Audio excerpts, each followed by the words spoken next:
Good morning students. जैसे कि अपना टॉपिक चल रहा था अलंकार का, इसमें हम शब्द अलंकार के भेद पढ़ चुके हैं।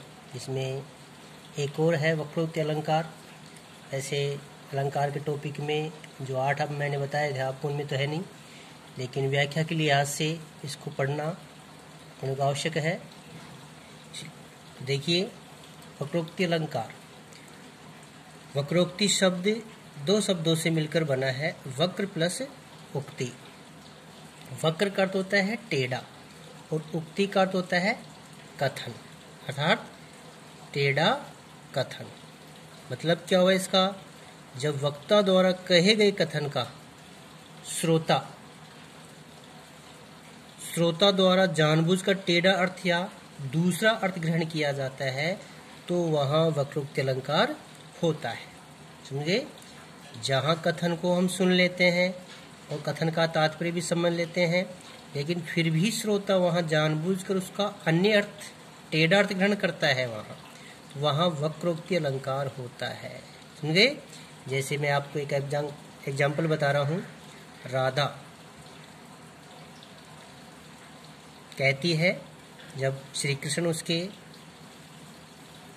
कुटिया में आते हैं, घर पे आते हैं, तो राधा जान लेती कि भाई श्री कृष्ण जी हैं, फिर भी वो जानबूझकर वहाँ टेढ़ा अर्थ लेती है। देखिए, अब राधा को तुम हो, यानी कि तुम कौन हो? तो कृष्ण बोलते हैं बाहर से, घनश्याम इत है। तो राधा कहती है तो बरसो कित जाए। तो देखो, यहाँ घनश्याम शब्द आया है। हालांकि राधा समझ जाती है कि श्री कृष्ण ही है, लेकिन उसने जानबूझकर घनश्याम का अर्थ क्या लिया? बादल। घनश्याम का अर्थ बादल भी होता है, तभी तो उसने कहा तो बरसों कित जाए, यानी कि आप कहीं दूसरी जगह जाकर बरसों। तो यहाँ जानबूझकर राधा के द्वारा घनश्याम का टेढ़ा अर्थ लिया गया है। तो ऐसी स्थिति में हमेशा वक्रोक्ति अलंकार होता है। समझे? इसी तरह है, राधा कहती है को तुम, श्री कृष्ण से कहती है कि भाई तुम कौन हो? तो कृष्ण जी कहते हैं हरि इत राधे, हे राधे, हरि इत है, यहाँ राधे है। हरि इत राधे, यानी कि यहाँ हरि है, राधे को कहता हो। तो राधा कहती है कहाँ वानर को पुरकाम, कि आप हरि हो तो यहाँ इस पुर में, इस नगर में वानर का क्या काम है? तो हरि का अर्थ भगवान श्री कृष्ण भी होता है और हरि का अर्थ वानर भी होता है। हालांकि वो समझ जाती है कि हरि भगवान श्री कृष्ण ही है, लेकिन जानबूझकर यहाँ टेढ़ा अर्थ ग्रहण किया गया है। तो ऐसी स्थिति में क्या होगा? वक्रोक्ति अलंकार होगा। समझे? ऐसे ही अपने सिलेबस में है एक कविता। कविता एक उड़ान है चिड़िया के बहाने। मैं आपको एक एग्जाम्पल और बता रहा हूँ। कविता की उड़ान भला चिड़िया क्या जाने, कविता एक खिलना है फूलों के बहाने, कविता का खिलना भला फूल क्या जाने। तो इस कविता के अंदर भी जो बड़े पाठ्यक्रम में है, यहाँ वक्रोक्ति अलंकार होगा। यहाँ भी जानबूझकर टेढ़ा अर्थ ग्रहण किया जा रहा है। समझे? तो इस तरह यहाँ वक्रोक्ति अलंकार होता है। देखिए, ये अलंकार जो पार्ट हम पढ़ रहे थे शब्द अलंकार का, वो पूर्ण हो चुका है। अब हम अगले अलंकार में चलेंगे, जो दूसरा भेद जो मैंने बताया था आपको, अर्थ अलंकार। देखो, अर्थ अलंकार शब्द है यहाँ अर्थ प्लस अलंकार, कि जहाँ अर्थ के आधार पर काव्य की शोभा हो, काव्य की सुंदरता बढ़े, तो वहाँ अर्थ अलंकार होता है। परिभाषा देखिए इसकी, जहाँ काव्य की शोभा या सुंदरता अर्थ विशेष पर निर्भर हो। शब्द अलंकार में क्या था? शब्द विशेष पर निर्भर रहती थी, लेकिन अर्थ अलंकार में अर्थ विशेष पर निर्भर हो, वहाँ अर्थ अलंकार होता है। देखिए, यदि प्रयुक्त शब्दों को हटाकर कोई पर्यायवाची शब्द रख दिया जाए तो चमत्कार नष्ट नहीं होता। समझे? यदि प्रयुक्त शब्दों को हटाकर कोई पर्यायवाची शब्द रख दिया जाए तो चमत्कार नष्ट नहीं होता है अर्थ अलंकार। जैसे चरण सरोज पखारन लागे, चरण सरोज कमल रूपी जो चरण है उनको पखारना यानी कि धोने लगे हैं, यानी कि चरणों को किससे मित किया गया है यहाँ, सरोज से, कमल से, सरोज मतलब कमल से, समझे। तो देखिए इसमें अब अर्थ अलंकार में आप पढ़ रहे हैं, पहला है उपमा अलंकार। उपमा अलंकार, देखो उपमा क्या है हम जानेंगे। उपमा दो शब्दों से मिलकर बना है, उप प्लस मा। उपमा का शाब्दिक अर्थ होता है तुलना, समझे। उपमा का शाब्दिक अर्थ होता है तुलना। इसका मतलब हम जानेंगे कि उपमा अलंकार में क्या होता है, किसी की किसी से तुलना की जाती है, बस ये है इसमें मेन, किसी की किसी से तुलना की जाती है। अब किसी की किससे, इसके लिए हमने उपमेय और उपमान दो शब्द जाना है। अब जहाँ देखो परिभाषा क्या है, जहाँ उपमेय की उपमान से तुलना की जाती है, अर्थात जब किसी वस्तु या व्यक्ति की विशेषता दर्शाने के लिए उसकी समानता उस गुण में बढ़ी हुई अन्य वस्तु या व्यक्ति से की जाती है तो वहाँ उपमा अलंकार होता है, समझे। जहाँ कहा, शॉर्ट में मैं आपको बता दूं कि जहाँ उपमेय की उपमान से तुलना की जाती है वहाँ उपमा अलंकार होता है। अब देखो, अब उपमेय क्या होता है, उपमान क्या होता है, ये हम अभी आगे जानेंगे। इसीलिए उपमा अलंकार के 4 अंग माने गए हैं। अब देखो यहाँ उपमेय उपमान क्या होता है, उसके लिए एग्जाम्पल है, मुख कमल सा खिल गया। मुख की तुलना किससे की गई है, कमल से। किसी व्यक्ति या किसी वस्तु की किसी अन्य व्यक्ति या वस्तु के साथ उसकी तुलना की जाती है, वहाँ उपमा अलंकार होता है। देखो यहाँ मुख की तुलना किससे की गई है, कमल से, समझे। तो ऐसी स्थिति में क्या होगा, उपमा अलंकार होगा।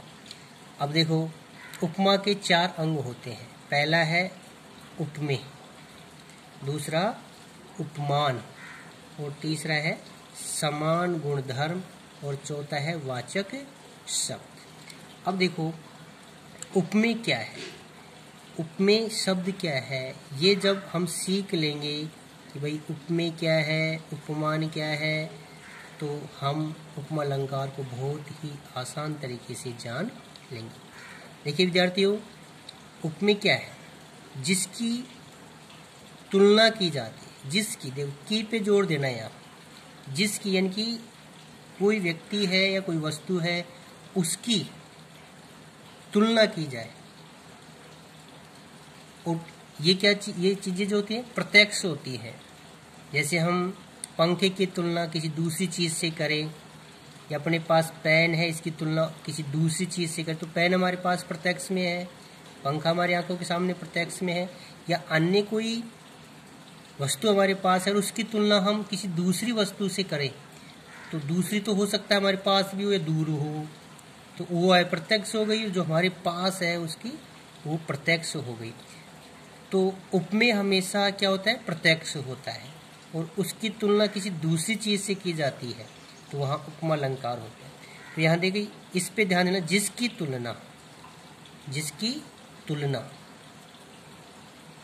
की जाती है, जो प्रत्यक्ष होता है तथा गुण धर्म में गुण होता है, वो उसे क्या कहेंगे, उपमेय। समझ गए। मैं जहाँ तक आपको समझा पा रहा हूँ कि उपमेय क्या है, प्रत्यक्ष चीज होती है, हमारे सामने होती है। अब देखो दूसरा है उपमान, जिससे, देखो यहाँ की था यहाँ से है, बस जिसकी जिससे तुलना की जाती है ना। उपमान क्या हो, जिससे तुलना की जाती है, जो वस्तु थी उसकी दूसरी वस्तु से तुलना की जा रही है, तो वहाँ क्या होगा, उसे क्या कहेंगे, उपमान। और देखो यहाँ क्या है, जो अप्रत्यक्ष होता है तथा गुण धर्म में श्रेष्ठ होता है, प्रत्यक्ष नहीं होता है, वो सामने नहीं है, कहीं दूर है, तो वो क्या हो गया, अप्रत्यक्ष हुआ। तो ऐसे उसको क्या कहेंगे हम, उपमान। समझे? तो देखिए अब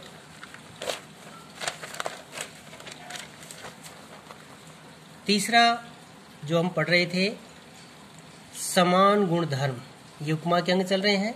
समान गुण धर्म में क्या होगा, उपमेय उपमान दोनों में समान रहने वाले गुण, क्रिया आदि को समान धर्म कहते हैं।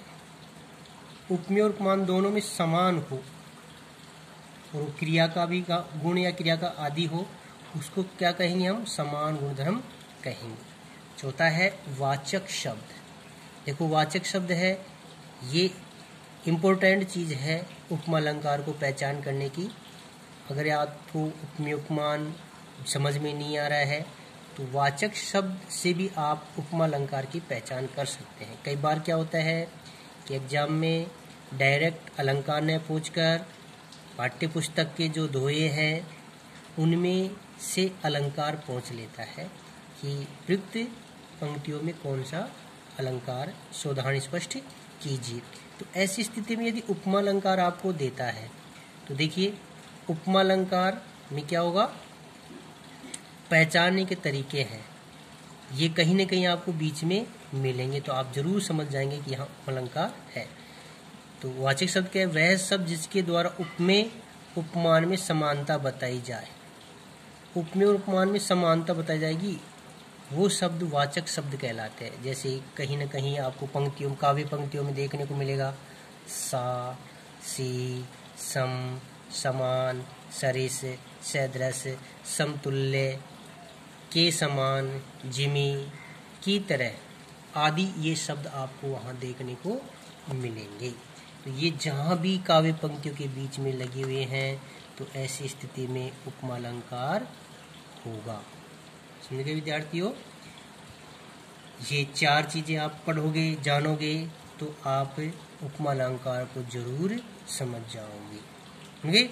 अब देखो उपमा अलंकार के भेद जो मैं अभी आपको बताने जा रहा हूँ, उपमा अलंकार के भेद। अब देखो उपमा अलंकार जो हमने जाना है, चार अंग हैं, चारों अंगों की पहचान यदि हम कर लेंगे तो वहाँ उपमा अलंकार होगा। समझ गए? उपमा अलंकार क्या है, किसी की किसी से तुलना की जाए। जैसे सीता मुख चंद्र है, देखो सीता का मुख चंद्र है, ये हमारी पंक्ति है। अब सीता का मुख चंद्रमा तो हो नहीं सकता। अब चंद्रमा क्या है, अप्रत्यक्ष है, सीता का मुख प्रत्यक्ष है, तो सीता तो क्या हुई यहाँ, सीता मुख चंद्र है, ये उदाहरण आप देख रहे हो। अब देखो सीता जो है प्रत्यक्ष है, तो ये तो क्या हो गया, उपमेय।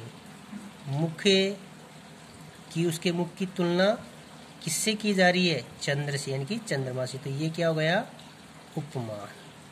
समझ गए? उपमेय और उपमान क्या होता है। तो चंद्रमा अप्रत्यक्ष है तो ये क्या हो गया, उपमान। और सीता क्या